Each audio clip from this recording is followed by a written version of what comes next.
जय सनातन धर्म की प्रिय सनातनियों, आप सभी का स्वागत है हमारे इस कार्यक्रम में। सनातनियों, आप लोगों ने सुना होगा कि बहुत सारे इस धरती पर चिरंजीव हुए हैं। मैंने एक वीडियो में आपको बताया भी है। और बहुत से ऐसे संत महापुरुष भी इस धरती पर हैं जिनके पास अथाह ताकत है, बहुत बड़ी योग्यता वो रखते हैं, ईश्वर से वो संपर्क करना भी जानते हैं, ईश्वरीय ऊर्जाएं भी उनके पास होती हैं। लेकिन हम मानव उनके सामने अक्सर एक प्रश्न रख दिया करते हैं, इतना कुछ जानते हैं, इतनी ताकत है, तो फिर सब कुछ कर क्यों नहीं देते? ये पाप मिटा क्यों नहीं देते? चमत्कार करते क्यों नहीं है? इतने बलात्कार हो रहे हैं, इतनी बेरोजगारी है, इन समस्या का समाधान कर क्यों नहीं देते? तो सनातन एक बात को समझिए, इस प्रकृति के जो नियम हैं, उन नियमों के अंदर वो बंधे हैं, हम नहीं बंधे हैं। इसीलिए प्रकृति के नियम हम तोड़ते हैं, वो कभी प्रकृति के नियम नहीं तोड़ते हैं। वो सदैव ईश्वरीय आदेश की प्रतीक्षा करते हैं, और जो ईश्वरीय आदेश उन्हें होता है वो केवल वही कार्य करते हैं। ना उनके भीतर मान सम्मान की कोई लालसा होती है, और ना ही अपयश का कोई डर होता है। ऐसे में उनकी अवस्था वो अवस्था होती है जिसके बारे में हम कल्पना भी कर ही नहीं सकते। लेकिन फिर भी महापुरुषों के संदर्भ में एक बात मैं आज आप लोगों को जरूर बताऊंगा, और उदाहरण के साथ बताऊंगा। आपको वो बात बहुत बेहतर तरीके से समझ में आएगी। अगर मैं आपके सामने एक उदाहरण रखूं कि मान लीजिए आपको 50 ग्राम गोल्ड दे दिया जाए, तो आप क्या करेंगे? आप उसके गहने बनाएंगे, एक ब्रासलेट बनाएंगे, रिंग बनाएंगे। अगर माताएं बहनें हैं तो जेवर बनाएंगी, तो हाथों की कंगन बनाएंगे, या जो भी उनको अच्छा लगेगा उससे वो गहने बना करके और अपना श्रृंगार करेंगी। लेकिन यदि मैं आपसे कहूं कि आपको 50 ग्राम की जगह 1 किलो गोल्ड देता हूं, तो फिर आप क्या करेंगे? तब आप कुछ गहने भी बनाएंगे, कुछ बेच करके उससे जो पैसा आएगा उससे आप कुछ और चीजें खरीदने की कोशिश करेंगे ताकि आपका जीवन और बेहतर हो। लेकिन वहीं पर यदि मान लीजिए ईश्वर आपको 100 किलो गोल्ड दे दे, तब आप क्या करेंगे? आप तब अपने हर इच्छा को पूरा करेंगे, और आप अपने आप को सबसे धनाढ्य व्यक्ति बनाने का भी प्रयास करेंगे। यानी अब आपको अपनी आने वाली पीढ़ियों की भी चिंता नहीं है कि मेरी आने वाली पीढ़ी क्या करेगी। लेकिन वही यदि आपको 1,000 किलो गोल्ड दे दिया जाए, तब आप क्या करेंगे? अब इस अवस्था में आप हो सकता है ऐसा करें कि कुछ गरीबों की मदद भी करना शुरू कर दें। लेकिन यदि मान लीजिए आपको ईश्वर 1,00,000 टन सोना दे दे, तब आप क्या करेंगे? यकीन मानिए, जब वो सोना आपके हाथ में होगा, उस अवस्था पर जब आप पहुंच जाएंगे, तो आपके शरीर में जो आपने 150 ग्राम सोना पहना है, यकीन मानिए आप उनको भी उतार देंगे।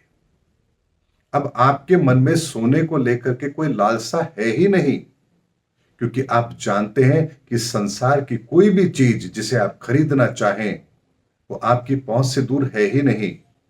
ऐसे में आपकी सारी तृष्णाएं, सब कुछ शांत हो जाता है। अब आप अपने शरीर पर भी वो सोना धारण करने की लालसा नहीं रखते हैं, ऐसा जरूर होता है। तभी आप देखिए, एक गरीब इंसान जब किसी ढाबे में खाना खाने जाता है तो उसे मिर्च मसाले वाला तड़क भड़क खाना पसंद आता है। लेकिन जब आप 5 स्टार होटल में जाते हैं, जहां धनाढ़े व्यक्ति जा रहे हैं, तो वहां का खाना आप देखिए, आपको उबला हुआ बिना मिर्च मसालों के मिलेगा। बहुत से लोग होंगे जो कहते कि अरे 5 स्टार में खाना तो बड़ा बकवास मिलता है, कोई स्वाद होता ही नहीं है। क्योंकि स्वाद आपके लिए अहमियत रखता है, लेकिन जो 5 स्टार होटल में जाके खाना खा रहा है, वो व्यक्ति अब उस लेवल पर है जहां उसे अपने शरीर की चिंता है, और अपने शरीर की चिंता के कारण से अब वो हेल्दी या न्यूट्रिशन वाला खाना पसंद करता है। अब उसके जीभ से वो स्वाद गायब हो गया है, जो स्वाद अभी भी आपकी जुबान पर है।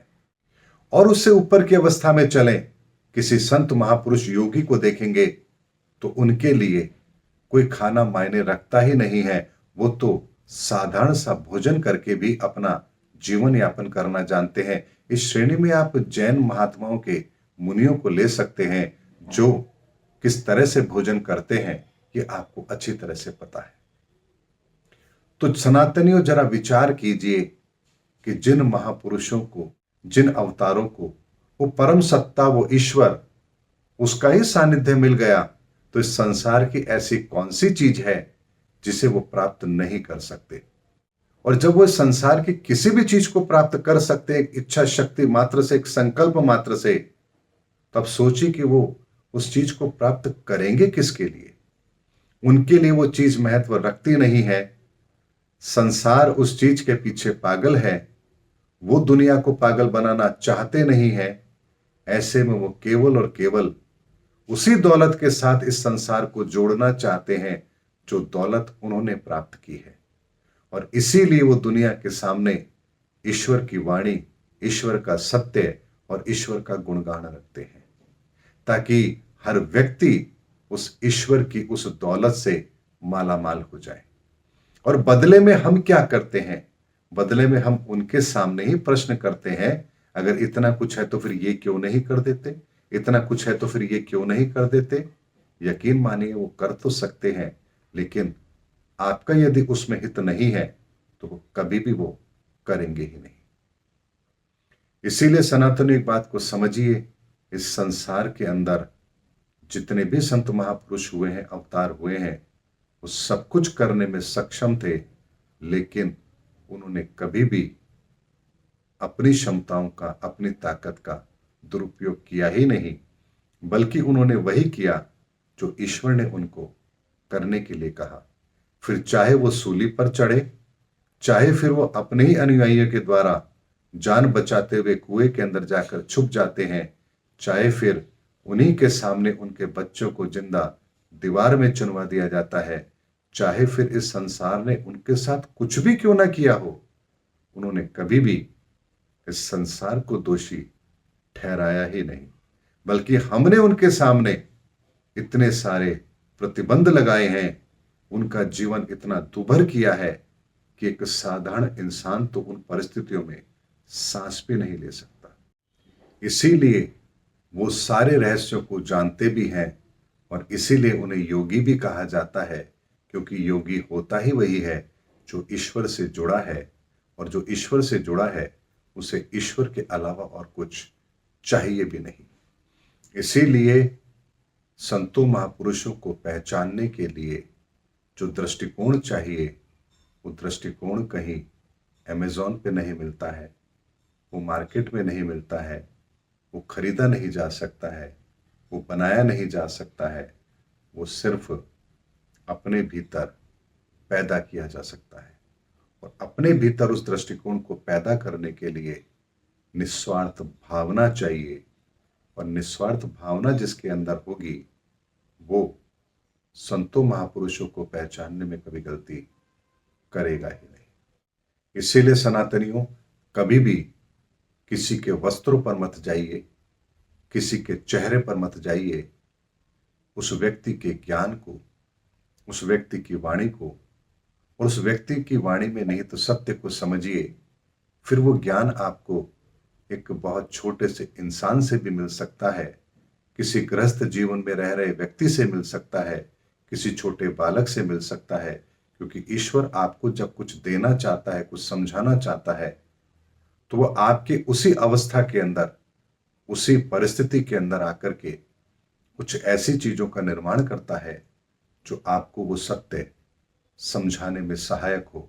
इसीलिए चमत्कारों के पीछे नहीं, बल्कि अपने भीतर उस ईश्वरीय गुण के पीछे भागिए जो आपके साथ सदैव था, सदैव है और सदैव रहेगा। अपने भीतर की आवाज को पहचानिए, अपने भीतर के संकेतों को जानिए, समझिए। समय युग परिवर्तन का है, साधारण समय नहीं है। इसीलिए योगी बनिए, जोगी बनिए, भोगी मत बनिए। उम्मीद करता हूं सनातनियों, मेरा वीडियो आपको जरूर अच्छा लगा होगा। अगले वीडियो में आपसे फिर भेंट होगी, तब तक हमारे चैनल पर बने रहिए। जय हिंद, जय भारत, जय सनातन धर्म।